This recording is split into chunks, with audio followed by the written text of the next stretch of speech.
அன்புள்ளங்களுக்கு வணக்கம். சமீபத்தில் பார்த்தீங்கன்னா நம்ம நிறைய பேருக்கு ஃபோன் பண்ணோம் அப்படின்னா காலர் டியூன் வந்து இந்த மாதிரி சைபர் குற்றங்கள் வந்து நிறைய நடந்துகிட்ருக்குது. தயவு செஞ்சு யாரும் போய் மாட்டிக்காதீங்கன்னு சொல்லி விழிப்புணர்வு ஆடியோ ஒன்று வருங்க. அதில் வந்து பார்த்திங்கன்னா இந்த மாதிரி ஓடிபி சொல்லாதீங்க, அதுக்கப்புறம் பாஸ்வேர்டு சொல்லாதீங்கன்னு வரும். சமீபத்தில் பார்த்திங்கன்னா நம்மளுக்கு கூட அந்த மாதிரி இருந்ததுங்க. நம்மளையும் நம்ம ஃபேமிலியும் தப்பாக சித்தரிச்சுங்க பேப்பரில் வந்த மாதிரியே கட்டிங்க ரெடி பண்ணி நம்மளுக்கு நம்ம சொந்தக்காரங்களாம் அனுப்பிச்சு பிளாக்மெயில் பண்ணி பணம் கேட்டாங்க. நாங்கள் இந்த மாதிரி கொடுக்காம நேராக போய் கமிஷனர் ஆஃபீஸில் புகார் கொடுத்துட்டோம். அதுபோக சைபர் கிரைமுக்கு நம்ம வந்து புகார் கொடுத்துட்டோம்.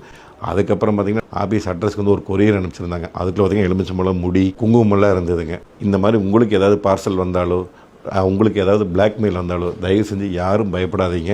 சைபர் கிரைமுடைய கான்டாக்ட் நம்பர் 1930. நீங்கள் இந்த நம்பருக்கு வந்து உடனடியாக நீங்கள் வந்து புகார் பண்ணுங்கள். இந்த மாதிரி சைபர் குற்றங்கள் நிறைய நடக்குது. தயவு செஞ்சு மக்கள் வந்து யாரும் இந்த மாதிரி விஷயத்தை போய் மாட்டிக்காதீங்க. மடியில் கணம் இருந்தால் தானுங்க மனசில் பயம் இருக்குது. அதனால் ஏதாவது தவறு நடந்ததுன்னா உடனே இந்த 1930ங்கிற நம்பருக்கு கால் பண்ணிடுங்க.